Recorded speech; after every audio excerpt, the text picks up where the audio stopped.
Qil, famadza taf'alun bitamrah? Akhirnya ketika Jabir ceritakan ini sama murid-muridnya, yakni tabi'in, gitu. Apa yang kalian lakukan dengan korma atau biji begitu? Gitu. Syuf, Jabir bilang radhiyallahu anhu, kunna namussuha wa nashrab 'alaiha al-ma, fatakfina yawmana wa laylatan. Allahu akbar. Ini korma kita isap-isap doang, habis itu kita minum air. Itu cukup sehari semalam, cukup. Diriwayat Imam Bukhari dan Muslim rahimahumullah dengan sanadnya dari Jabir ibn Abdullah radhiyallahu anhu. Nabi SAW Nabi SAW mengutus suatu hari sebuah pasukan kecil berjumlah 300, berjumlah 300-an orang, okay? Tarsud iyaral Quraisy. Tujuannya sama, waktu kayak perang Badar tadi awalnya, mengejar kafilah dagang kaum Quraisy, ya. Wa ammara alaina, kata Jabir ini di antara pasukan yang diutus Rasulullah sallallahu alaihi wasallam. Ammara alaina Abu Ubaidah bin Jarrah. Dan Rasul sallallahu alaihi wasallam menjadikan pemimpin kita pada saat itu, pasukan kecil ini, Abu Ubaidah bin Jarrah radhiyallahu anhu. Wa a'tana jiraban litamr, dan kemudian pada saat itu Nabi sallallahu alaihi wasallam memberikan kita perbekalan cuman korma sekeranjang. Lam yajid lana ghairah. Nabi sallallahu alaihi wasallam enggak bisa memberikan lebih dari itu, enggak punya lagi Nabi sallallahu alaihi wasallam. Aku cuma punya korma sekeranjang. Dikasih buat pasukan ini buat bekal perjalanannya, ya. Fakana Abu Ubaidah yu'tina tamrah. Akhirnya dari situ Abu Ubaidah bagiin kita per orang satu biji.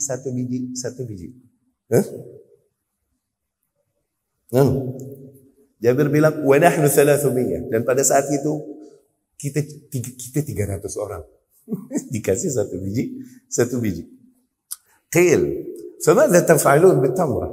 Akhirnya ketika Jabir ceritakan ini sama murid-muridnya, yakni tabi'in, gitu. Apa yang kalian lakukan dengan korma atau biji begitu? Gitu. Syuf, Jabir bilang radhiyallahu anhu, kunna namussuha wa nashrab 'alaiha al-ma, fatakfina yawmana wa laylatan. Allahu akbar. Ini korma kita isap-isap doang, habis itu kita minum air. Itu cukup sehari semalam, cukup. Kita cuma isap-isap nih korma, habis itu kita minum air. Itu udah cukup ngeganjal buat sehari semalam. Allahu akbar.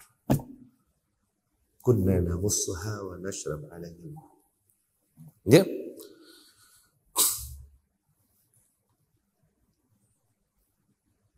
Kunna namussuha kama yamussu sabi. Kita menghisapi kurma tersebut sebagaimana seorang bayi menghisapi susu ibunya. Wa nashrab 'alaiha al-ma. Kemudian kita minum air.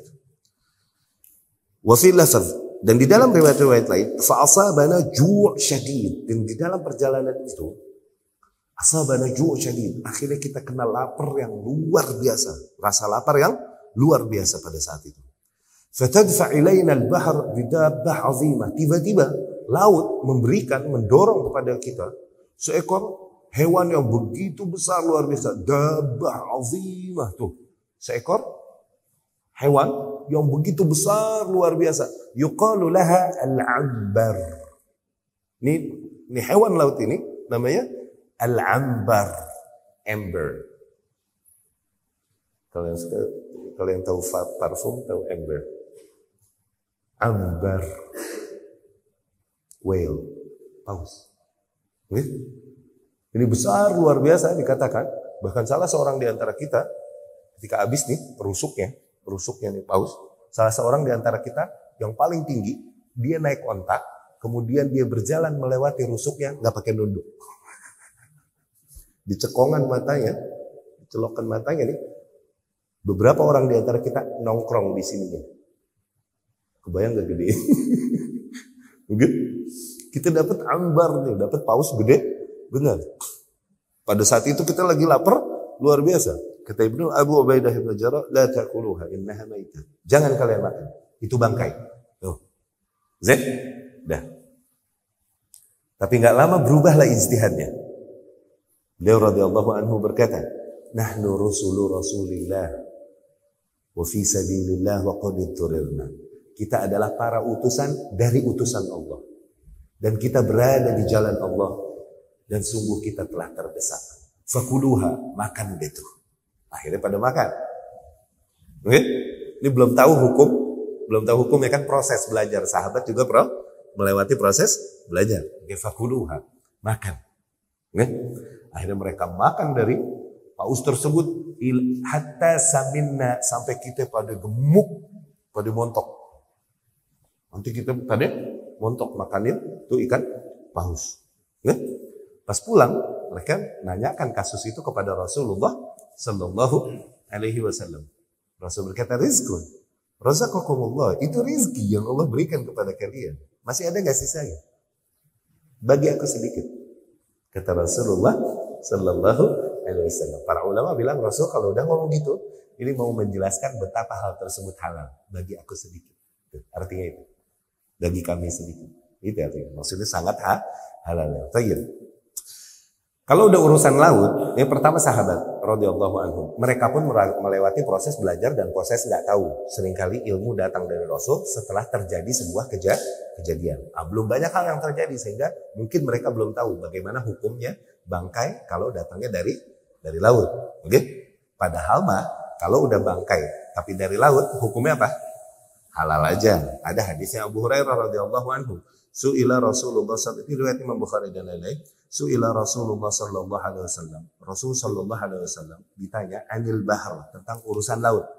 Rasul sallallahu alaihi wasallam berkata, huwa tahuru ma'uhul hillu maitatuh. Kalau udah urusan laut, airnya suci dan mensucikan, tuh tahur, yakni suci dan bisa digunakan untuk bersuci. Al-hillu maitatuh, bangkai-bangkainya halal. Tuh. Jadi nggak usah dipotong pakai bismillah kah, atau mati pun mereka dapat dalam keadaan bangkai pun halal. Ya. Nah, mereka melewati proses belum tahu, dan akhirnya Abu Ubaidah berijtihad pada saat itu.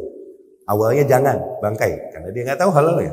Tapi pada saat itu dia mendorong, akhirnya dia condong untuk memakannya. Karena apa?